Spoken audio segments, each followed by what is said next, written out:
Everyone. 12 नवंबर को आ रही है दीपावली और ज़ोर शोरों से सभी लोगों के घर में उसकी सफाइयाँ तैयारियाँ माँ लक्ष्मी के वेलकम के लिए हम सब कर रहे हैं। बहुत तरह तरह के तरीके से हम पूजन करते हैं, सबके अपने अपने विधि विधान हैं पूजन करने के। फिर भी बहुत सारे लोगों के मन में ये डाउट रहता है कि किस तरह से हमारे को लक्ष्मी पूजन करना चाहिए, सही विधि क्या है, क्योंकि अब वो पूर्वज नहीं रहे जो हमको बहुत सही प्रक्रिया बताते थे। एक सिंपल साधारण सा तरीका सबसे पहले तो ये होता है कि जो भी हम पूजा पाठ करें, चाहे कितने भी बड़े लेवल पे कर लें, कितने भी छोटे लेवल पे करें, अपनी श्रद्धा भाव, अपनी प्यार, अपनी करुणा आपके अंदर ज़रूर होनी चाहिए। कोई भी चीज़ सिर्फ फॉर्मेलिटीज़ के लिए नहीं, अपने मन से, अपनी श्रद्धा से करना ज़रूरी है। ईश्वर को हमसे कुछ नहीं चाहिए, उसको सिर्फ हमसे प्यार चाहिए होता है, सिर्फ हमारा विश्वास चाहिए होता है जो हम उनके ऊपर दे सकते हैं, अपनी जिसके लिए हमारा कुछ भी खर्चा नहीं होता, ना ही कुछ एफर्ट्स हमें लगाने पड़ते हैं। बस प्योर इंटेंशन हमारी होनी चाहिए, प्लस हमारी मेहनत, हमारी साफ मन, जो कि किसी का बुरा ना चाहता हो, कोई जेलसी ना करता हो, कोई किसी का बुरा ना सोचता हो। ये भाव हमारे अंदर ज़रूर होना चाहिए कि हम हमेशा दूसरों की हेल्प करने के लिए रेडी रहें। जितना आप दूसरों को देंगे उतना ही आपके पास आता चला जाएगा। पूजा करने का सही विधि जो है वो मैं एक तरीका इसमें आपको बता रही हूँ। कुछ आपको अपना ऐड ऑन करना है जो आपके घर वाले आपको बोलते हैं, तो वो आप इसके संग संग कर सकते हैं। पूजा करने का टाइम हम लोग दिवाली वाले दिन पर आपको ज़रूर डाल देंगे। डे टू डे की अपडेट्स के लिए आप हमें इंस्टाग्राम के ऊपर फॉलो कर सकते हैं, जो कि यूट्यूब के अंदर नहीं डल पाती हैं चीज़ें, वो आप इंस्टाग्राम पे हमें देख सकते हैं। तो सबसे पहले कुछ एक सामान है ऐसा जो कोई आपको इकट्ठा करना है। जब भी आप इस वीडियो को देख रहे हैं तो ये मैं 1-2 दिन पहले ही आपको ये वीडियो मिल जाएगी। आप ये सारा सामान पहले ही इकट्ठा करके रख लें। लक्ष्मी पूजन वाले दिन, जिस दिन दिवाली है, उस दिन कम से कम आप बाहर जाएं, अपना घर छोड़ के कम से कम ख़रीदारी करें। ज़्यादातर सामान सारा आपके पास पहले ही इकट्ठा होना चाहिए। तो सबसे पहले हमें ज़रूरत है माँ लक्ष्मी की और लॉर्ड नारायण की स्टैचू या पेंटिंग। हम कोई भी चीज़ ले सकते हैं, ज़रूरी नहीं है कि हमको कोई स्टैचू ही लेना ज़रूरी है। हम नॉर्मल प्रिंट आउट निकाल के भी और उनको फ्रेम करके भी या लेमिनेट करके भी लगा सकते हैं। जिन भगवानों की फ़ोटो को हम रेगुलर मंदिर में नहीं रखते हैं, उनका आप सिंपल तरीका ये भी कर सकते हो। बाकी अगर आपके पास ऑलरेडी से कोई मूर्ति है तो आप उसको भी इस्तेमाल कर सकते हैं। सबसे पहले माँ लक्ष्मी की और लॉर्ड नारायण की, लक्ष्मी नारायण की फ़ोटो या स्टैचू, माँ सरस्वती, लॉर्ड गणेश, कुबेर जी, इनकी फ़ोटो या स्टैचू कुछ भी आप ले सकते हैं। साथ में दिया लीजिए। दिया आपका मिट्टी का होना चाहिए, मिट्टी का नहीं तो क्रिस्टल का दिया भी इस्तेमाल कर सकते हैं, जो कि अलग अलग प्रकार के मिल रहे हैं। हमारे स्टोर से भी आप अब ले सकते हैं, जिसमें अलग अलग क्रिस्टल्स के वो दिए हैं और अलग अलग उपयोग के लिए वो आते हैं। ये पूजन हम ख़ास तौर पे माँ लक्ष्मी के लिए ही करते हैं। तो इस तरह के दिए आप इस्तेमाल कर सकते हैं, जो कि मनी को अट्रैक्ट करने के लिए जो क्रिस्टल यूज़ होता है वो वाला दिया आप ले सकते हैं। धूप बत्ती, अगरबत्ती कुछ लोग थोड़ा सा विचार करते हैं तो धूप ले लीजिए। और अगर आपको धूप के धुएं से अगर किसी तरह की इरिटेशन होती है, एलर्जी होती है, तो आप उसको स्किप भी कर सकते हो। चावल टुकड़ा नहीं होना चाहिए, साबुत होना चाहिए। और कमल का फूल माँ लक्ष्मी जी को बहुत पसंद है। और अगर 12 तारीख की दिवाली है तो फ्लावर्स आप कम से कम 3 दिन पहले लेके रख लीजिए, क्योंकि सेम डे पे फ्लावर्स मिलते भी नहीं हैं, प्लस बहुत एक्सपेंसिव भी हो जाते हैं। लाल रंग का कपड़ा, कुमकुम, कुछ फूल, मिठाई और 2 गन्ने, जैस्मिन और लोटस का एसेंशियल ऑयल। ये ऑप्शनल है, अगर मिल जाता है तो बहुत अच्छा है। इन केस अगर नहीं मिलता तो आप इसे स्किप भी कर सकते हो। कलश आप स्टील का, मेटल का, पीतल का या फिर जो मिट्टी का होता है वो भी यूज़ कर सकते हैं। आम के पत्ते, नारियल श्री वाला जो जटा वाला नारियल होता है वो, और कॉटन की माला बाज़ार से नहीं मिलती है, आप ये खुद से अपने घर पे जो कॉटन के बनी बनाई बातियाँ मिलती हैं उनसे मिलाकर आप खुद बना सकते हैं।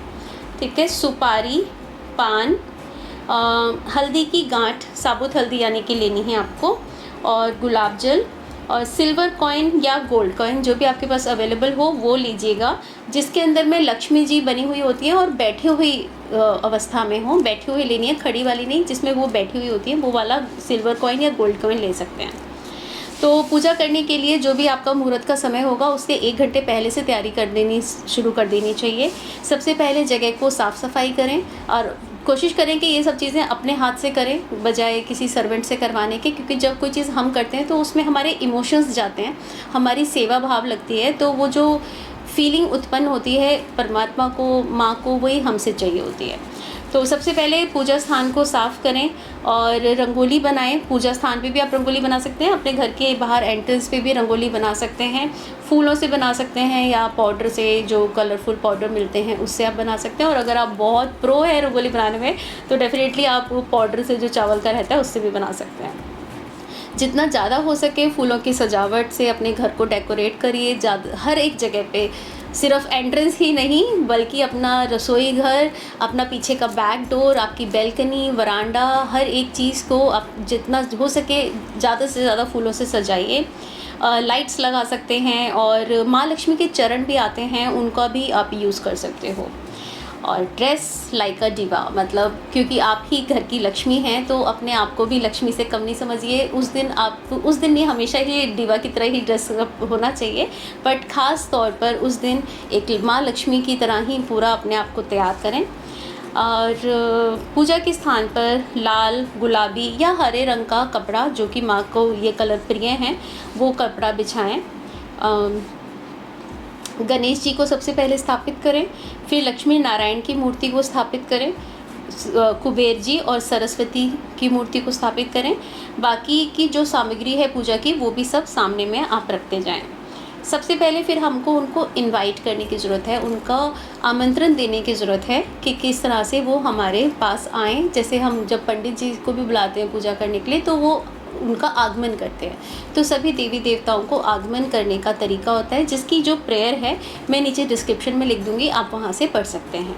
उस प्रेयर को करें और वो अपने शब्दों में भी आप कर सकते हैं, वहाँ पे एक बेसिक लिखी हुई है, आप पॉजिटिव वर्ड्स में लिखी हुई है, तो वो आप अपने शब्द अनुसार भी कर सकते हैं।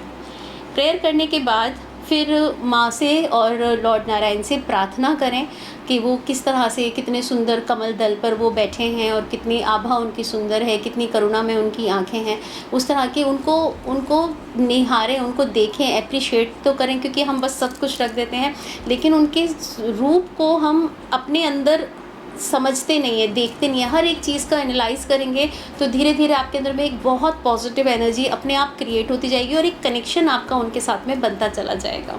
फिर जो भी आपकी प्रार्थना है, जो भी आपकी विश है, आप वो मांग सकते हैं, बाकी तो परमात्मा सब दे ही रहे हैं। कलश की स्थापना करें। उसके बाद कलश की स्थापना के लिए कलश के अंदर सबसे पहले थोड़ा सा गंगा जल डालें, उसके बाद में उसमें गुलाब जल डालें, फिर कलश का लगभग 60% उसमें पानी डालें। पूरा नहीं भरना है ऊपर तक, क्योंकि उसमें फिर और आपको आम के पत्ते भी रखने हैं, ऊपर से आपको नारियल भी रखना है, तो थोड़ा पानी ऊपर से खाली छोड़कर उसके अंदर में आम के पत्ते और नारियल रखें। फिर कलश के ऊपर में गीली कुमकुम से स्वास्तिक बनाएं। ठीक है, दिए जलाए, दिए फूल। तो कलश की स्थापना होने के बाद दिया जलाएं, दिए के आगे भी फूल रखें और दीपम समर्पयामि, इस मंत्र को अपने मन में आप उच्चारण कर सकते हैं। तो सबसे पहले इस सब तैयारी होने के बाद अब हमें सबसे पहले पूजन करना है भगवान गणेश का। गणेश जी का पूजन करने के लिए उनके ऊपर में सबसे पहले तिलक करें, कुमकुम से, हल्दी से, चावल से, और जो माला आपने बनाई है कॉटन से, वो माला उनको पहनाएं। वस्त्र अर्जित कर सकते हैं, अगर श्रद्धा अनुसार ये करने की चीज़ें नहीं कर सकते तो हम नॉर्मल जो कलावा होता है वो भी उनको पहना सकते हैं। जो हम कॉटन की माला बना रहे हैं वो भी एक क्लॉथ का जो कपड़ा हम उनके ऊपर चढ़ाना चाहते हैं उसी का ही प्रतीक है। उसके बाद में धूप जलाएं और जो दिया आप जलाएंगे लॉर्ड गणेश के आगे, कोशिश करिएगा वो नारियल के तेल का जलाएं और उसमें थोड़ा सा असेंशियल ऑयल जो मैंने आपको बताया वो भी आप उसके अंदर डाल सकते हैं। इसकी जो प्रेयर है लॉर्ड गणेश को करने वाली वो नीचे डिस्क्रिप्शन के अंदर दी गई है और मंत्र भी लॉर्ड गणेश का डिस्क्रिप्शन में दिया हुआ है। ये आपके अनुसार है कि उस मंत्र को आपने कितनी बारी करना है, 3 बार, 7 बार, 9 बार, 11 बार, 51 बार या 108 बार। इसके बाद में फिर हम लक्ष्मी नारायण की पूजा की तरफ चलेंगे।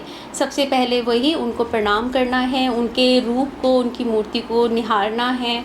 उसके बाद में धीरे धीरे उसी प्रकार से उनको तिलक करते हुए कुमकुम, हल्दी और चावल के साथ में उनको भी माला पहनाएं, वस्त्र समर्पित करें और लॉर्ड गॉडेस लक्ष्मी के लिए कोई साड़ी, 16 श्रृंगार आप ज़रूर चढ़ाएं। और जो श्रृंगार आप चढ़ा रहे हैं, जो ज्वेलरी चढ़ा रहे हैं, कोशिश करिए कि अपने बजट के अकॉर्डिंग आप वैसी चीज़ें खरीदें जो आप लोगों को बांट सकें, जिसको लोग यूज़ भी कर सकें। खरीदने से पहले जस्ट ये सोच के खरीदें कि अगर ये मेरे को मिलेगी तो क्या मैं इसका इस्तेमाल कर पाऊँगी। तो सिर्फ फॉर्मेलिटीज़ के लिए ही नहीं, वैसी चीज़ें खरीदें जो कि जब आप वो किसी को दें तो वो इंसान उसका इस्तेमाल भी कर सके। ठीक है, अब वो आपने कैसा लेना है, कितना महंगा लेना है, ये आपके अकॉर्डिंग आप डिसाइड कर सकते हो। तो 16 श्रृंगार और साड़ी कोशिश करिए कि आप माप के ऊपर चढ़ा पाएँ, बाकी आप अपने श्रद्धा अनुसार चीज़ें एडजस्ट कर सकते हैं। इसका ये सब चढ़ाने के साथ में फिर गॉडेस लक्ष्मी को और लॉर्ड नारायण को बुलाने का, उनका आवाहन करने की एक आवाहन मुद्रा होती है जो कि इस प्रकार होती है। इस प्रकार से मुद्रा बनाएं और मन में उनको याद करें कि वो हमारे घर पर आएँ और विराजमान रहें। और बाकी की जो प्रेयर है अगेन वो मैं नीचे डिस्क्रिप्शन में दे दूँगी। बाकी अपने शब्दों से, जो भी आपके मन से, प्यार से, जो आपके अंदर से श्रद्धा भाव से जो शब्द निकलते हैं, पर पॉजिटिव वे में वो ज़रूर बोलिए।